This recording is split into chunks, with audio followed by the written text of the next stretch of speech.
everyone. I'm Rejoice on Umatta Consulting Podcast. If today's your first time listening to us, please make sure you subscribe to all of our social media platforms, especially Spotify. Today, we have the special privilege of speaking with Miss Tobe. She is the founder and also the CEO of SheEO. I'd love for her to introduce herself as she sees fit, and we'll dive right into the questions. So, Tobe, the mic is yours, please. Thank you very much. And I'll actually teach you how to pronounce my name the African way. It's Tope. Tope. Tope, yes. And so I'm Tope Fajimbisi, and I am a social impact entrepreneur. I am an author. I am a resilience coach and a recovering CFO. Hmm. I love that. I love that. So before we start, I love your introduction. If you could share a little bit about your journey and what inspired you to start SheEO. So CEO is something that I wish that I had when I was going through certain experiences in my life, which I like to call the inciting incidences. In 2014, I was sitting down at the University of Oxford doing this Women Transforming Leadership program. And it was something I'd been looking forward to. It was supposed to be a highlight. And the next thing I heard that my father was in Nigeria suffering a stroke. And I just sat down in the class one day thinking, oh my goodness, I am not really feeling everything I'm hearing today. And I was hearing from powerful speakers. And I was sitting in the same room with powerful women. But my mind was in Nigeria where my father was, laying down there with a stroke. My mind was in my own situation where I'd just been through a divorce. My mind was in my situation where I'd had at that time 4 miscarriages and stillbirth.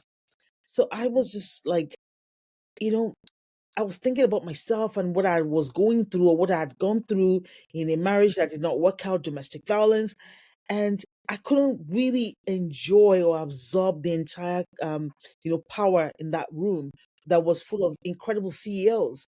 So I thought, you know, how about if I started a conversation for women of African descent and call Mm, it SheEO because we are the SheEO, we're the CEOs of our own lives.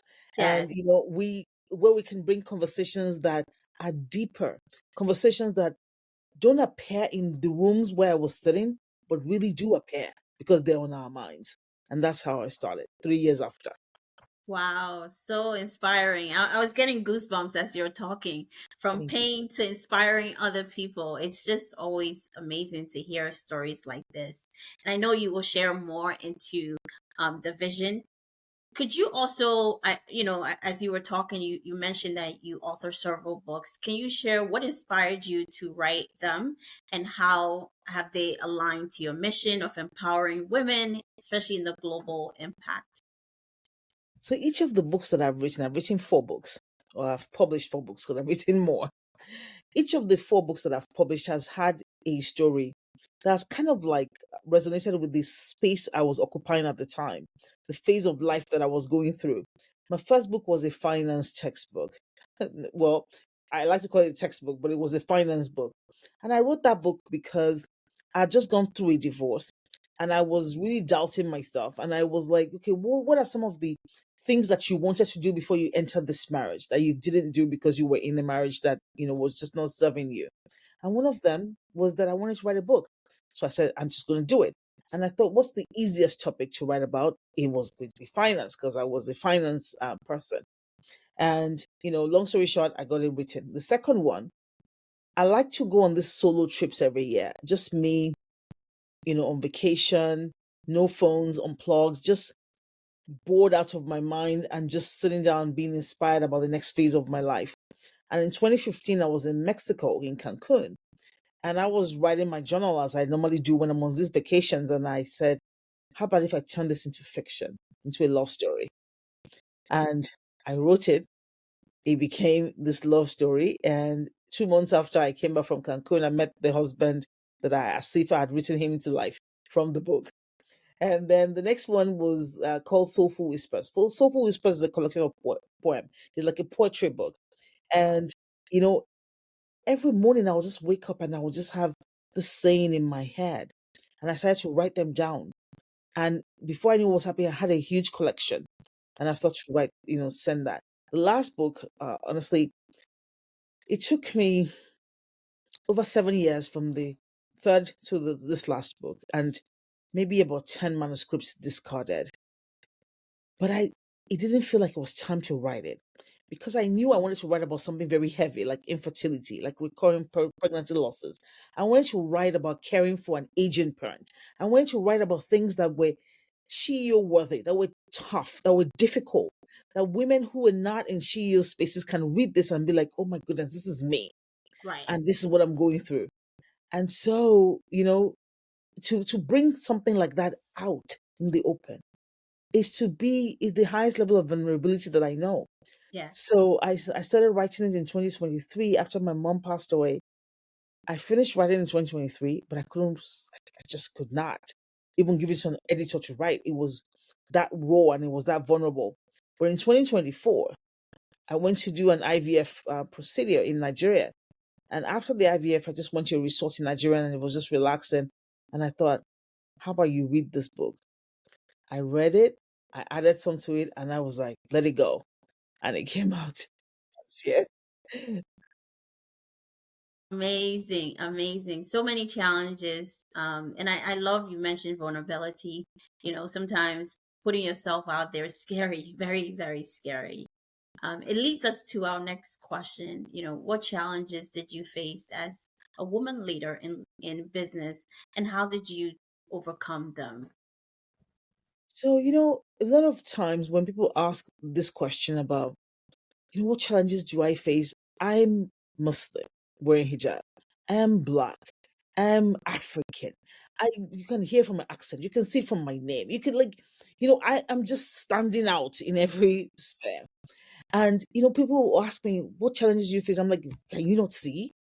You know, there's like gender, there's this, there's that. Then I realized that that's not the true story. Nobody can call you a name that you answer to if you don't believe that name is yours.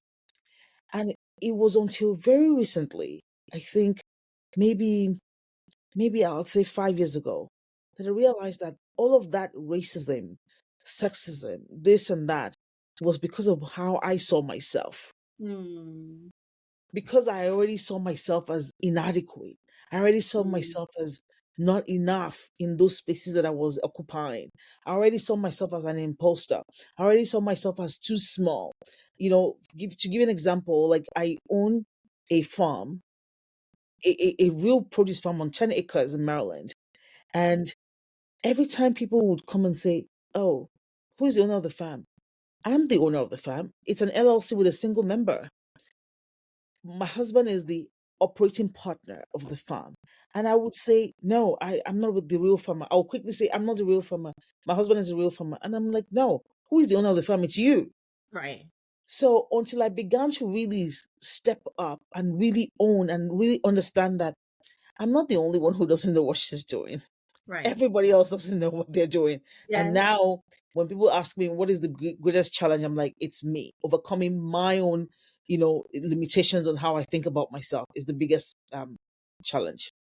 Exactly, exactly. It starts internal before people can see it from the external Yes. surface. I love that. Thank you so much for sharing and being vulnerable with us on our podcast.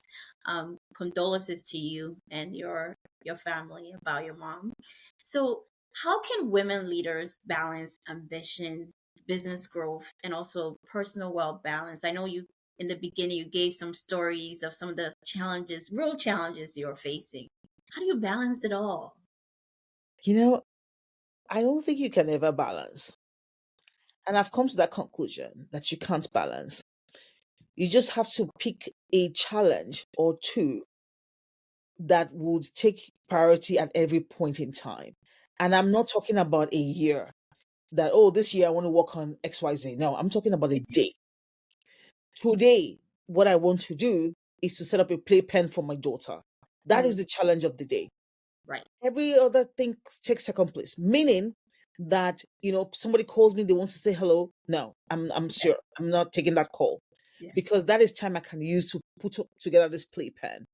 But the problem comes when we're like, I want to put up the playpen, I want to go to the mailbox, I want to do this, I want to do that, I want to do that. And I'm not consciously choosing which one is the priority Mm. for the day, because everything is mundane and very small. I'm thinking Yeah. I can do everything at the same time. No, you cannot. You just Yeah. can't. That's You true. you can, you absolutely cannot. So I think, picking that pick it starting every day with like really intentional, that this is what is priority for today. If I don't finish it, then nothing else gets done. As a matter of fact, I put it on my table. Like, I have this is my table in my office. I'll put together the things that I have to go out for, the Mm. things that I have to do here. That is different from my normal to-do list. This is saying today's priority list is Mm. XYZ. And so I think number one is prioritizing what you want to do. Number two is very easy, but it's writing things down. I don't know about you, but me, I'm forgetting things. I will forget. So if I don't write it down, it's not going to get done. And if I Yes. don't write it down, then I don't know how my day is supposed to look. Somebody called me and said, I'm in the US. This is somebody I really love very much. I'm in the US. I'd like to visit you on Tuesday. That's tomorrow. And I said, no, you can't visit me tomorrow. Tomorrow, this week, is the only day that I decided no calls, no meetings, nothing, because tomorrow my mother will have been 74 and I want to visit her graveside. And when I go and visit her graveside, I want to just have time by myself to just sit with my emotions. That is for me, because I had written this in my calendar, I was able to then look at the calendar and say, no, this is not a date for it. But if I didn't write it down and she called me because it's somebody that I like, I would have just jumped at it, and then tomorrow will be ruined. So I think, number one is prioritizing what is it that is important. Number two is writing it down. Number three is doing something for you, even if it's once a year. I just said that I go on vacation by myself without any phones, no laptops, nothing, no husband, no appendages, just me. I Yes. sit down by the water side. I don't Yeah. swim. I just let the water just, Mm. wash all over me and just enjoy myself. And that's it. Amazing. Yes, and I get ideas, I get inspired by it. But I also feel like this is what I do for me. Like, it makes me, it's the same joy people who wear designer stuff get when they buy Right. stuff for themselves. This is the experiences I get when I'm by myself is the designer things, because it just renews me. And oftentimes as moms, because we're caring, whether you are a mom to a biological child or not, I've felt like I was a mom since I was 20 something years old. But oftentimes as moms, as women, we're like caring and pouring into so many people that we don't even stop Right. until the brain stops. That's And it true. just can't be that way. Very true. Very true. I love the idea of prioritizing and writing things down. I think it's super super important because we get so busy, life gets busy, and also being a mom, as you mentioned, you have other people you're caring for. If you have a husband, you have other things that are sort of piling up. They also need your time, and then your career, your ambition. So it's definitely important to make time for all of those things. Or people you get, you could get overwhelmed very easily. And I love that you take vacations and do things by yourself Yeah, alone. I I do. guess why is it important for women to step into leadership roles and then the barriers that exist today? Why is it still important for women to do that? If you look at, so I'm a firm believer in gender equity, not equality, because why are you measuring two things that are completely different? Completely different. Like, if you want to say this is like a potato is better than a tomato, on what basis? Because they are both, some sort of crops? No. One of them has got fluid, water, juice. The other one is just hard as a rock. They all do two different things. So I'm a firm believer in that, regardless of whether you're a potato, a man, or a tomato, a woman, you should have equal opportunity to be the best that you can be. Mm. However, part of being a potato of men is that, do you live with one? They cannot remember anything. And they cannot do more than they cannot One do thing at a more than time. yes. Yeah. Goodness. You have to just love them like that. But Right. I tell my husband, I'm going XYZ. The next day when I'm going there, he's like, where are you? I'm like, uncle, I told you yesterday. You were just nodding there. He's like, do you know how many things you tell me? They cannot, they just can't. So, but there we have this gender that can multitask and feel and do and just be all over the whole space and take up so many spaces at the same time. Why are we not the ones leading? Why Mm, is it this single engine people that think that they have the right to leadership when people who God has ordained to be leaders? Because when a woman can manage to calm a crying baby, you tell mm, me she cannot calm a crying budget. She can. right. She can. Very true. So, Very yeah. true. Very true. Very true. I guess going back to CEO, what strategies have best supported you in building and scaling it? Have you used or deployed currently or in the past? So, Shio is teaching me patience. He's teaching me patience, you know, and I'm looking at my vision for Shio that by 2050, I'm not running Shio, but Shio has 1 million women who are members of Shio, who are running the programs and running the initiatives in their own community. So if you think about the fact that this year, maybe we have 40 women in the group, and my vision is 1 million people in 2050, I'm like, we will get there. We just have to build it slowly. This is not something that you rush.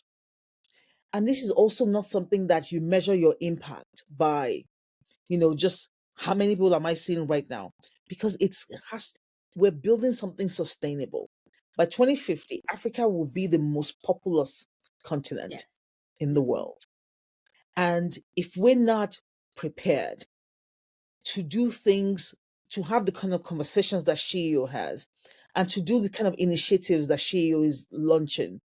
One of our initiatives, for example, is providing coaching and support for women who are going through infertility, recurring losses, caring for aged parents, and NICU.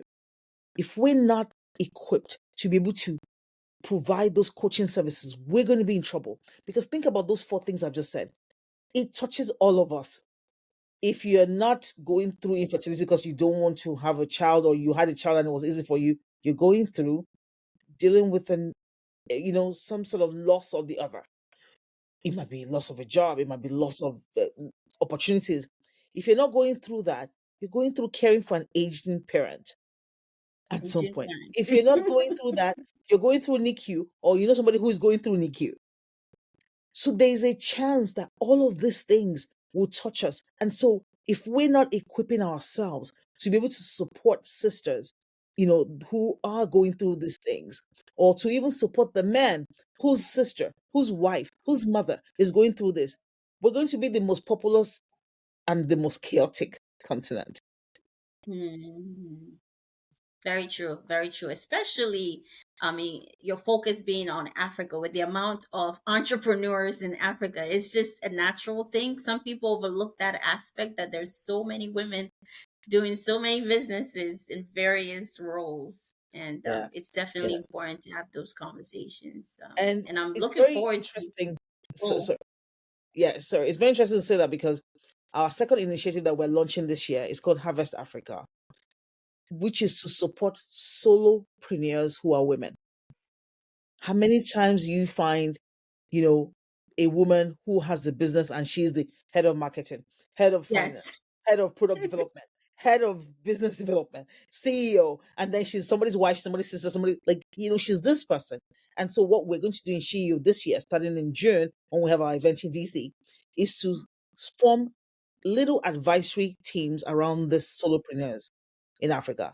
We will pick this year just a test run of about 5 women Okay.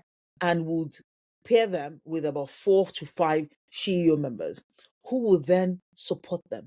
They have a meeting once a month to support them to, you have a marketing question, you have a finance question, you have just want to brainstorm a logo with Right. somebody.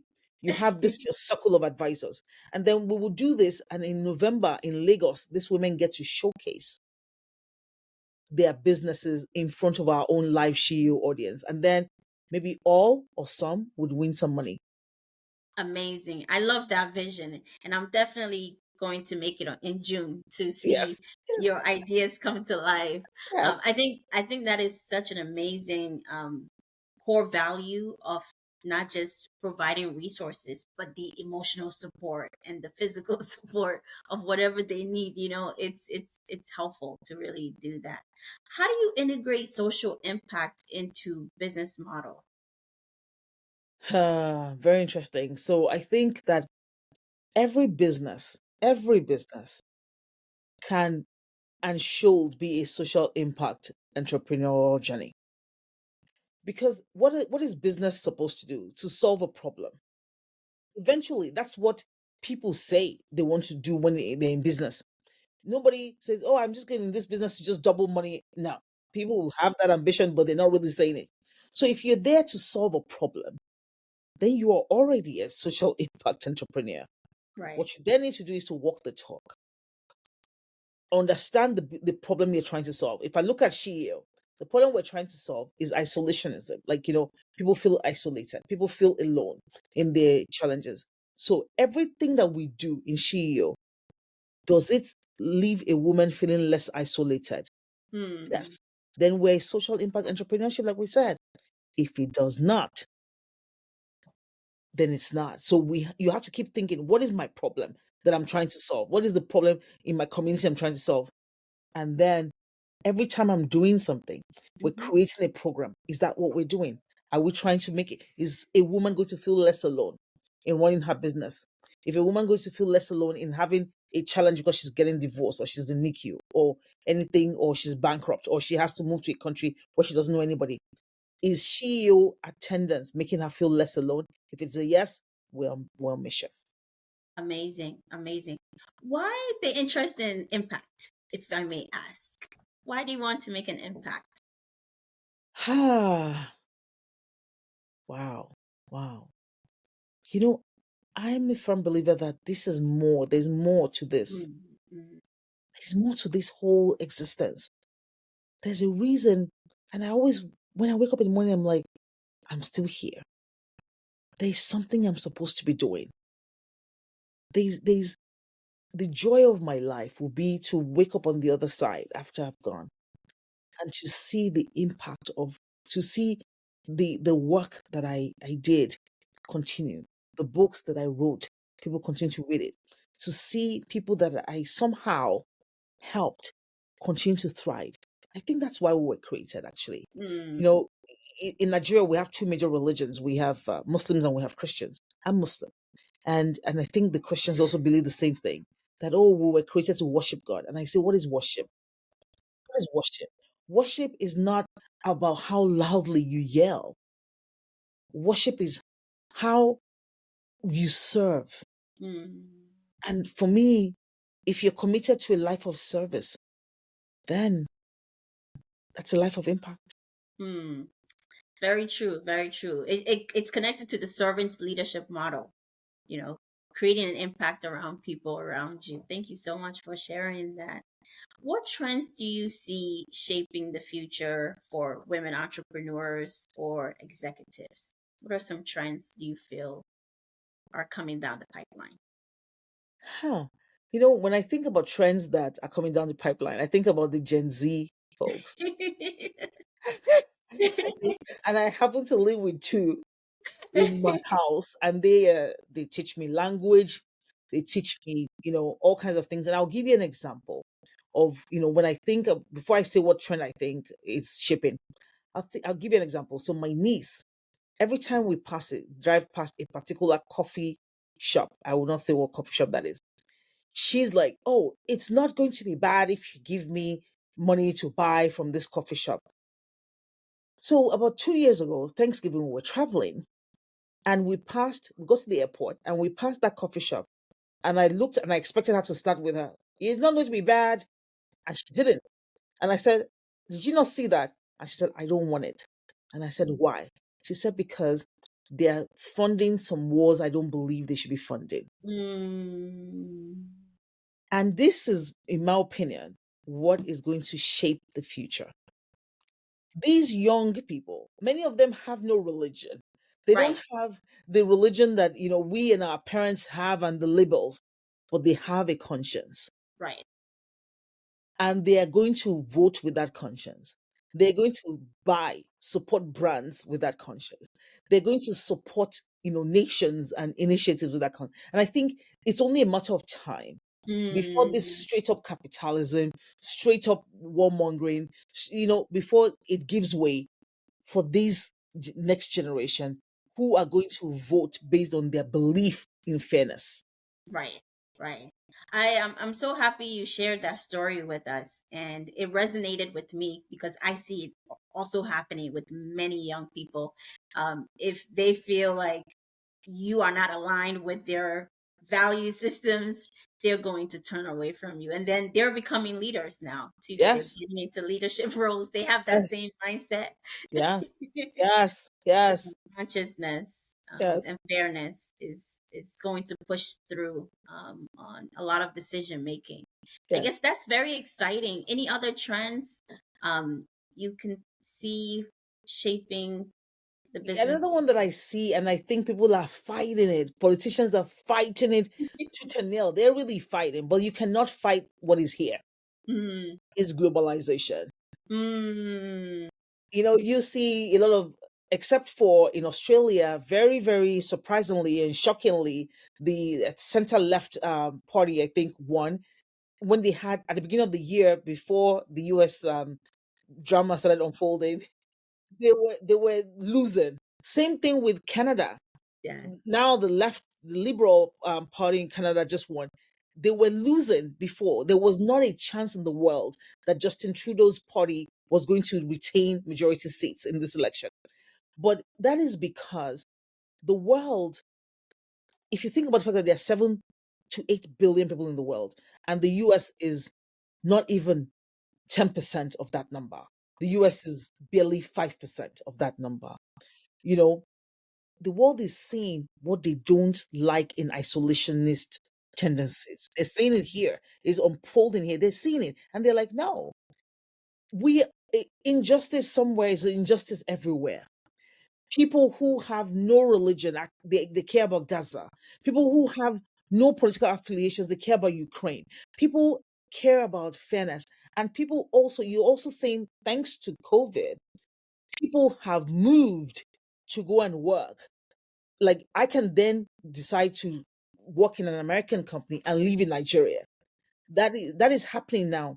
So whatever is happening in Nigeria affects me. Whatever is happening in South Africa affects me. Happening in America affects me. So the world is coming together, whether we like it or not.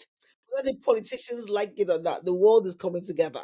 So I think that brands and leaders have to then begin to think more globally. Mm, More globally. Like, now we're trying to get some. Usually we get guests when we do Shio in America from Canada. We're getting people saying they're not coming. They're not coming because people are now thinking, how are you going to treat me when I right. come to your place? Oh, you're going to treat me poorly? I'm going to go to St. Lucia instead. I'm Right. going to go to Barbados instead. So the world is becoming more democratic in terms of how people spend their money. It's Mm, no longer just some particular Western spaces or some particular places that have the privilege of having development or good leaders. No, a leader would emerge from Uganda, a leader would emerge from, you know, anywhere else, thanks to social media, thanks to COVID, thanks to all of these things. So that's a trend I see continuing. Um, Globalization. Let me give you one example of something that just happened 2 weeks ago. The Nigerian social media space literally was on lockdown because of this wedding between a Tanzanian musician and a yes. Nigerian celebrity. I was all over it, by the way. I was all over it, hooked for weeks. Unbelievable. But when I put on my television that day, Yeah. and I put it on YouTube, and the first 6 windows said live streaming the white wedding, live streaming the white wedding. Hmm. It was like, now It's happening in Nigeria. It's concerning Nigeria and Tanzania, but Ghana is collecting inside. America is collecting inside. Kenya is collecting inside. Like, it's globalization has to be the trend. Empathy has to be the trend. It's just going to happen. Exactly. I'm actually so glad you said that because I was listening to a TikTok video of some analysis from that wedding. And there was a lady that actually described it in a marketed way and said this was not just a wedding. This was a strategic marketing initiative Yes, for brands that were yes, there, yes, for the music that was yes, launched. So yes, there were so many different components, and I think you're so spot on. Like right now, if you're doing everything or anything in your business, you have to think globally. How is yes, Russia going to impact? How is this yes, going to happen to these people here yes, and there and so forth? So yes. everybody's tuning in, everyone is watching. And Everybody's watching, and honestly, so after that wedding, the Headies Award, which is a music award ceremony in Nigeria, was held, and Juma Jukes, who the groom, performed at Headies.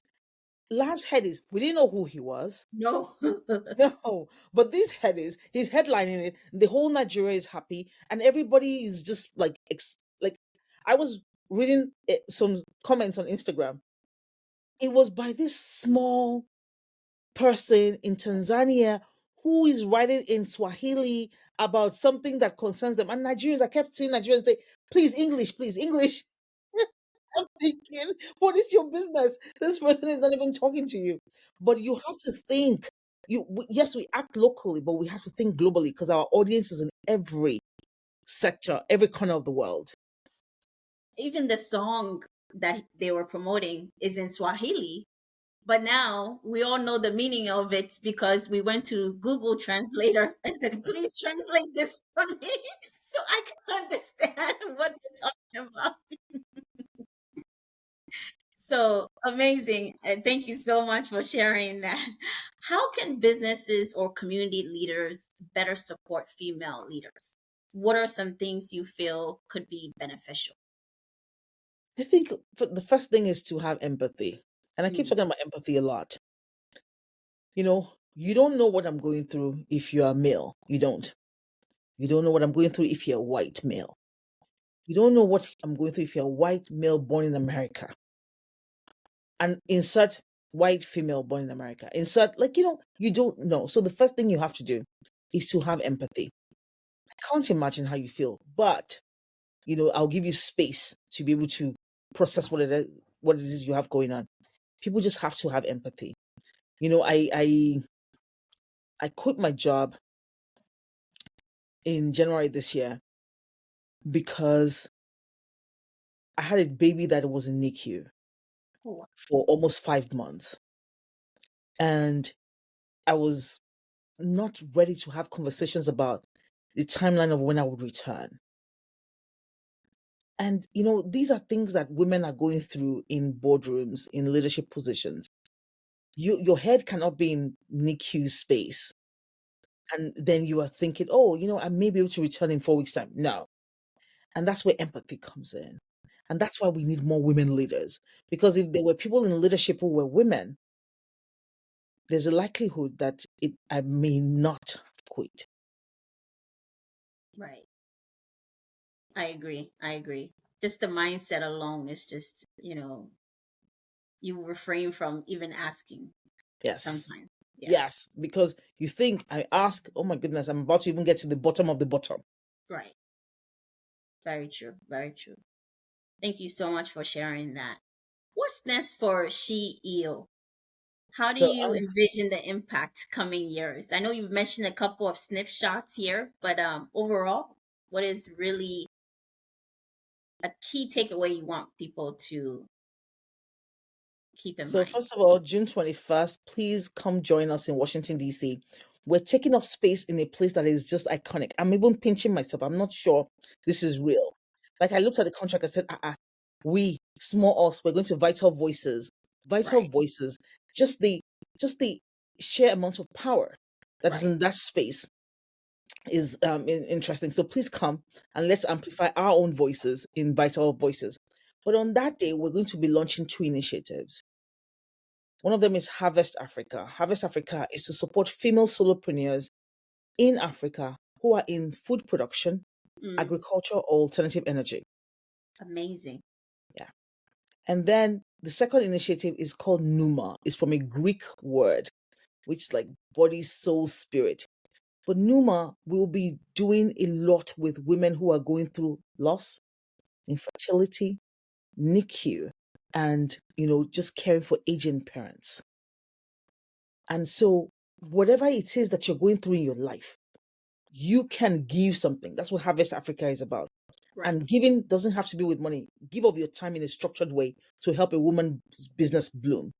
The second part, Numa, is just so essential to my core because of what I've been through. Yes. Every one of those things I just mentioned, I've been through it. And what I want to use CEO to do is to help women get access to what I desperately wanted access to at the time when I was going through things. When my baby was in NICU, I had about 7 women that I used to text updates every day. And that is what we need to do for women who are going through this. It doesn't have to be money. It can be somebody who's just hearing me. And that's what she is going to do. We're going to, be able to hear this woman and talk them down from a cliff until they learn how to talk themselves down from it. Mm, So that's what's powerful. next. Very powerful. So inspiring. June is definitely the save the date, save the date, save the date, and definitely tune in if you're interested. Yes. How can empowering women in agriculture create long-term economic and social impact, particularly in Africa? There's a saying that train a man, you train a person. Yes. Train a woman, you train a village. Because women are the givers of life. Mm, And agriculture is the giver of life. So, yes, it is very manual and technical. That's where we have the men to help us do all the heavy lifting. But getting women to become agribusiness entrepreneurs, that's where we're going with Harvest Africa. To become agribusiness entrepreneurs means that you're getting people who are natural givers of life, natural multitaskers, natural empathy givers. Like, this is what we're trying to do. Of course, there are exceptions. Have right. you met a woman who doesn't have empathy? Absolutely. But that is just a minority. So, Right. but I think there is not a better match. Agriculture, which gives us life, and women who give us life. It's just a very natural synergy. Would you say agriculture is going to be one of the primary business adventures that people should look into investing? Or is it because it's the next buzz thing? We have to eat. If we don't eat, we die. We have to eat. Everything else, they say, oh, robots have replaced human beings. Blah, blah, blah, blah, blah. Well, nothing has replaced food and Right. eating. And so long as nothing has replaced food and eating, agriculture is here to stay. For me, I find it to be a very spiritual venture. Mm, So, yes, just to have a relationship with the soil, mm, to put something down. When you put a seed in the ground, it's like an idea. For the process of it growing, of you not sure if it's going to grow or not, and then it finally growing, and you are able to make somebody's life better because of it, it is spiritual. very true. I haven't really thought about it that way, but now that you say that, it's a very interesting concept to think about. Watching it grow, the nuances, the watering, the sunlight, the placing Yes, of the plant. It's yes. quite interesting. So, what is one piece of advice you would give to entrepreneurs looking to go into farming in Africa? So the first piece of advice I would say is understand the place where you want to go and farm. Build relationships that transcend that business before you even put the first seed in the ground. Because when you build good relationships, they will look out for you. People will look out for you. Build solid relationships and understand the good, the bad, and the ugly in the place. And understand that agriculture is not for the impatient. Mm, It's not. It's not for the impatient. It is for it is for the patient. There is nothing that tests your resilience and your nerves like agriculture. No. You plant something and the sun can decide not to come out. You that is plant true. something. Last year in Maryland, we had this huge drought Wow. that at the time when we were supposed to be harvesting like 8,000 pounds, we were barely finding 2,000 pounds. That agriculture will humble you. That is true. Yes. So be patient and, build relationships, trust that the spirit that has called you to go through this path will see you through it. Amazing. Amazing. I love the relationship building piece. Every time you pour into something and others, community, that that will eventually come back to you. It must. It must. It does, and it's a great African proverb into that. We are, what is it, Ubuntu or something, Ubuntu or something like Yes, that. yes. Together. Yes. Yes, yes. Toby, thank you so much. How can listeners connect with you or learn more about your work, or if they would like to be a part of it?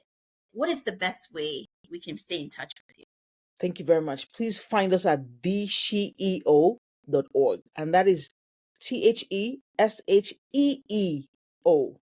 So thesheo.org. Find us on every social media platform at SheEO100. That is on LinkedIn, on Instagram, on Facebook, and on YouTube.